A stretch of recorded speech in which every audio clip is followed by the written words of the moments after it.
Okay, brother Ashton, you can ask Okay, anything you great. want. Well, now we've got everybody here. Now it's time. Is this a thermonuclear weapon that we are witnessing in this video? Since this is you're a free, you're not, you're here on your own accord, giving your own personal opinions. Nobody here is giving any official opinions based on any militaries. But I've got to say, I think this is a thermonuclear weapon, although I think I can say it's an unconventional fourth generation thermonuclear weapon. The reason why I say that is that plasma is technically not a fission detonator. It would be a non-fission detonator, I believe. I've learned a lot about thermonuclear weapons, by the way. And we're looking at this triangle formation, which is consistent with pulse shaping, which is like wave shaping. You need all your waves to converge at the right pinnacle moment, at the right pinnacle location at the exact same time. And I can't stop thinking about it because one of the other things in thermonuclear weapons is computers. One of the first things I ever mentioned about these was like AI and like how we might these orbs, all this stuff must have like super advanced computers going on as well. And turns out when we first developed computers, it was also based on nukes. Like, I mean, sure, they probably had the idea of computers before that, but that's what we were using them for in the early stages. And John Kramer admitted that one of the things that they use quantum computers for is nuclear calculations. So let's start with Sal, since Sal just jumped in. Sal, what do you think, man? Do you think that this is a thermonuclear weapon? Do you think that's a fourth generation thermonuclear Brother, I weapon? hope we also speak about directed electronic warfare devices, which I believe China employed one right before President Xi met with President Trump. And it's from one of the things President Trump actually said on Air Force One to the press that I deduced that when he said bad fuel issues exposed directly to more electric engine technology, which is used on modern jets. One of them was a jet fighter, so fixed wing. The other one was a helo, so rotary. It's the perfect statement, basically saying we have a directed electronic warfare device that can disable and basically destroy your both rotary and fixed wing aircraft.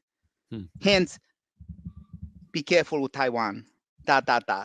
This was a message. I truly believe that. So again, just like that was a directed electronic warfare device, I truly believe that. Remember, we're talking about China here. We're talking about the Michel satellite. We're talking about quantum communications. We're talking about the ability to have, as you well know, Dr. Ashton, Forbes, right there, you well know that they have quantum radar. Do you know that quantum radar is truly the brainchild of a great mind, Marco Lanzagorta of Naval Research Laboratory? Circa the year 2000, he came up with this idea of quantum radar. They thought of it like sci-fi. They give him minimal money to play around with it. Meanwhile, the Chinese took all the pamphlets, translated it to Chinese, and what? In 20 years, they have quantum radar. So the ability to render all stealth aircraft that we know of obsolete. Yeah, the quantum radar thing is honestly mind-blowing to see that like it had been talked about 5 or 6 years ago, I think, as China was going to work on it. And the new news recently was that now they're mass producing it for all their fighter jets. That's unbelievable. And I mean, quantum radar, when you even look at it, it says it uses an EPR device. Literally says it uses an EPR device. Not only that, it's resistant to all manner of electromagnetic jamming. So what we would have to invent to take care of the EPR paradox, and gentlemen, little light bulbs are lighting all around. I hope our best and brightest are working on this as I speak, is a Q jammer, a quantum jammer, something that affects.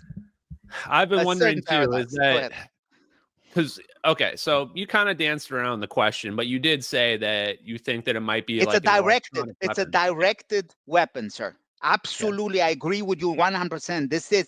But I believe they took it a step further. I think that they used the ideas behind the fourth generation thermonuclear device and coupled it with autonomous AI units, room temperature superconductivity, possibly the existence already of AGI. I don't know what else to call these. I mean, maybe not AGI, but something extremely close, something that has the ability, let's call them AI agents for now, possibly sub-AGI, but they're definitely autonomous. Remember the last sequence when they compress the space-time continuum at a quantum level, energy density, again, speaking of energy density, that 10 to the 25 is joules per meter cube, which is necessary, is the energy density in order to break the Schwinger limit, 10 to the 25 joules per meter cube. You understand what these three freaking orbs are able to deposit in that small area? What are these? Of course, they would have to be based on something thermonuclear in origin, but it's far above that. There is, it's like a hybrid device. This could be hybrid technology, gentlemen. It makes you wonder because, like, I think they figured this out in the 60s. We signed the Partial Nuclear Test Ban Treaty in 1963, right after the Ripple Project. Like, it's like, oh, and John Knuckles brags about, yeah, we found how to make super high yield, super high gain, clean fusion bombs, but we never tested it, never did it after the Ripple Project, at least. And now we're banning everybody else from doing it. And then it makes you wonder, okay, well, that was 1963. And now, what have we done for 60 years? If I could jump in quickly to add to what Brother Sal said, if we have, for example, we have a direct energy weapon here, and in the example, here's the plane, for instance, it's possible the technology they are using is set up such that, again, in between that the emitter and the plane, if you actually took electromagnetic measuring equipment, you would not get any electric or magnetic current readings. However, what happens to the plane, the result of what occurs in the plane is electromagnetic. So the transfer of the energy is perhaps occurring at a different level or layer of reality, but the actual effect is still electromagnetic in the result of what happens to the plane. So again, this is what makes this so interesting, but also dangerous, because you can't detect classically any of the electromagnetic fields as the waves would be traveling. Yeah, and that's the big thing about these quantum devices, right, that use the Aharonov-Bohm effect, is there's no classic electromagnetic signal to detect. And the same reason why you can't jam the radar either, is that there's nothing to get there. And if I could ask one more thing, I wanted to ask Brother Sal. I'm sort of leading the witness here, brother, but do you think room temperature superconductivity is crucial to the different types of energies and you could say technologies you were discussing? Quite possibly, but I believe it could be an effect thereof.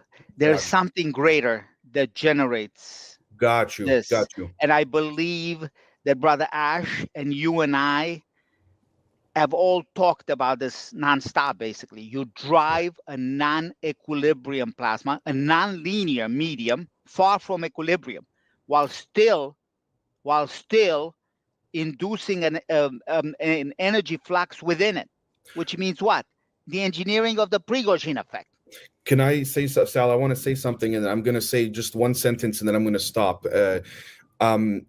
Privately, I've been looking at the slew rate in high voltage transients.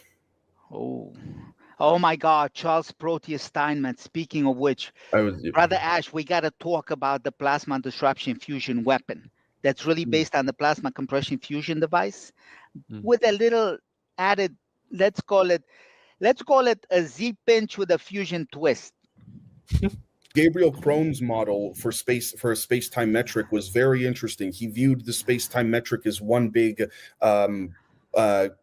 circuit. One big system. But that's why he did his rotating electrical machinery. Gentlemen, the Nobel Prize 2025, the one on macroscopic quantum tunneling, they actually use, look at the circuit that they actually use. They use an inductor and a capacitor in series.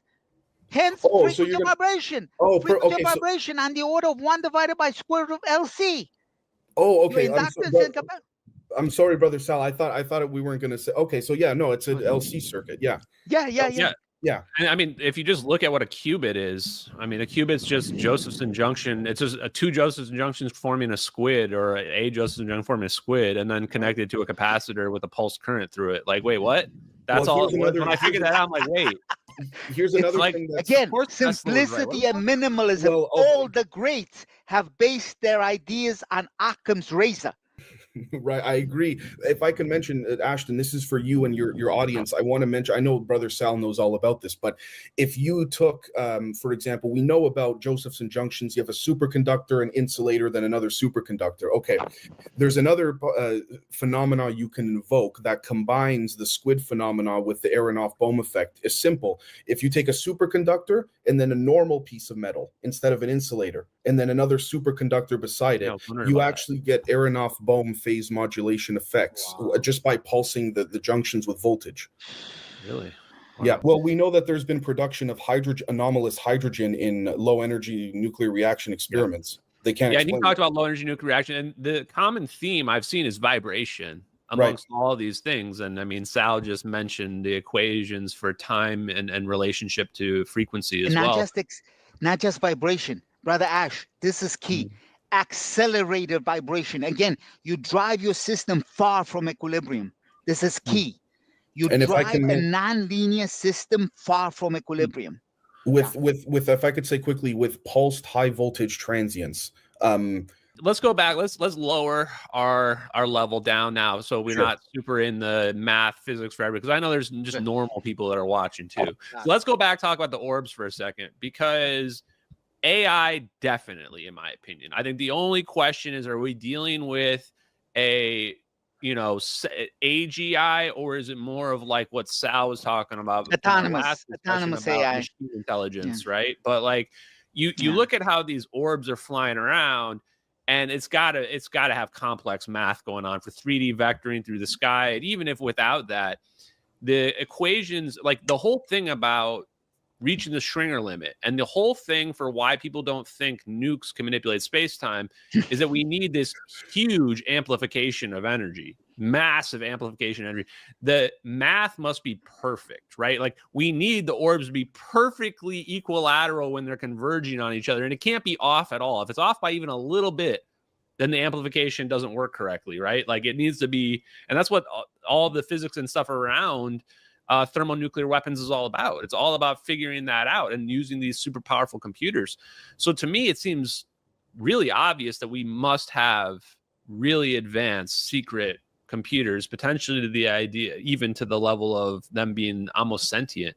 I even wonder, and I don't really think this is a high probability, but I think there's some chance that we have like a defense system that's like AI already. Well, if I could say quickly, Ken Shoulders predicted in the early 2000s, he wrote a paper that he predicted in the future, he foresees the ability to create an electrical circuit purely with a plasma, Bose-Einstein condensator, and photons, nothing else, and vibration. No actual solid wires or anything. Yep. And that's what I think that the orbs are doing. I think they're creating a quantum circuit. They're creating a circuit, but they're doing it, with the plane, and the plane's the null point. And I guess my bigger concern, though, is that more and more that I talk to you guys, more and more I research, if that's a thermonuclear weapon, like what's really even happening? Like what's even happening in a wormhole? Like are the people inside being annihilated? Are they being heated up? Or does like the space-time manipulation supersede the heating up of the plane? Could that come out in one piece? Is it coming out in multiple pieces? What do you guys talking think? about a craft? We would have to perform the experiment in order to find out. Remember that experiment trumps theory every time. Well, you know what's scary about that is that I sit there and I go, are they testing this out? Like, is this an experiment? Like, of course you don't have to experiment on a civilian airliner, but like, imagine it's collateral damage anyway. Imagine you're going to run an op on a plane anyway, and you're going to hit it with a missile, and you're like, you know what? Let's just hit it with our super space-time manipulation weapon and just see what happens. Like, do you think there's a possibility that could be in play? Brother, I have a feeling. Sorry, Brother Rossi. No. Before it's a quick interruption, but it's something based on Brother Ash said. I have a feeling these computers may be hybrid biological based, not just silica. We're not talking about silica sentience here. We're talking about possibly neuron based sentience. You think it might be that advanced where there's already biological? Yes, 100%. This may not be silica based. It could be a hybrid thing. Yeah. Well, what's weird about that is that some of those DIRDs, or I think it's one of the DIRDs, talks about maybe it's not the DIRDs, but somehow Pudov related saying how many like drones a human mind can control at once. Wow. That one really bugs me because it's the one paper that sticks out from the rest. Oh, it was the brain machine interface one. Yeah, the brain machine interface. We know that Don Phillips, he's passed away now, but Don Phillips was former Air Force, CIA, Lockheed, Skunk Works, the whole thing. He openly said in the early 2000s that I believe the company is now defunct, but it was called Light City International LLC. He claimed at least that at the time they were already working on craft in the 80s with that they could control with their thoughts. That's what he claimed at least. Yeah, it's hard for me to believe it, but at the same time, why not? I mean, if I'm saying that an AI is controlling the orbs and getting them to spin perfectly like that, then what's the difference between that or like a hybrid human biological or just even maybe human? Right. You believe in remote viewing, you believe in psychic powers. I mean, right. No, to your point, he claimed it. I wasn't there. I can't say for sure, but that's what he claimed at least. Sal was mentioning a recent incident. I posted about it on Twitter from a couple of weeks ago where I think a helicopter and a plane both crashed within like 30 minutes of one another in the South China Sea.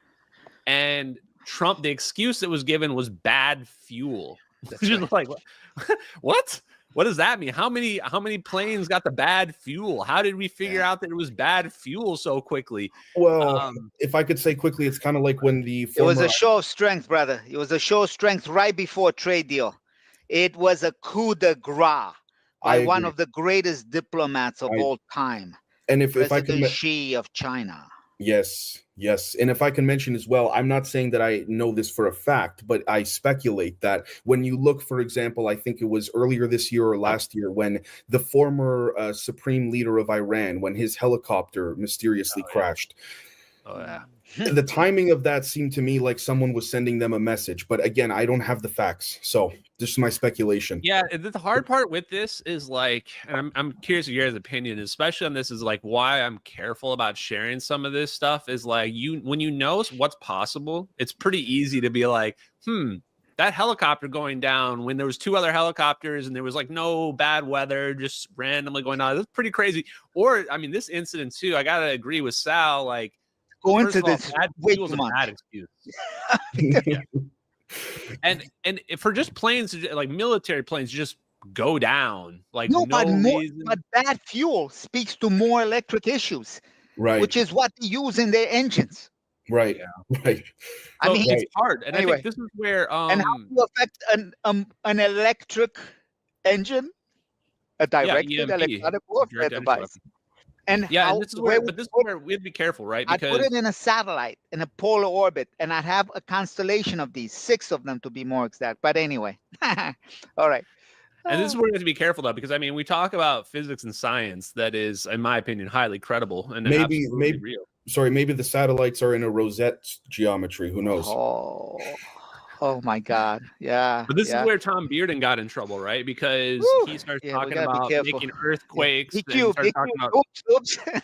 Well, we know there was a newspaper article back in the 1930s that I can pull up after the show if you want to show to your audience, Ash, if you want, in which there was speculation in New York City that Nikola Tesla at the time was making the ground shake in all over the place. With a mechanical oscillator, brother. Right. Which shows you we do not truly understand our physics. He did it with a simple pressure-driven mechanical oscillator. You know the article I'm talking about. Yes. Yeah. Yep. And he had to break the damn thing. He had to take a hammer to it. Yes. Because the building was about to go down anyway. Yeah. No, resonance.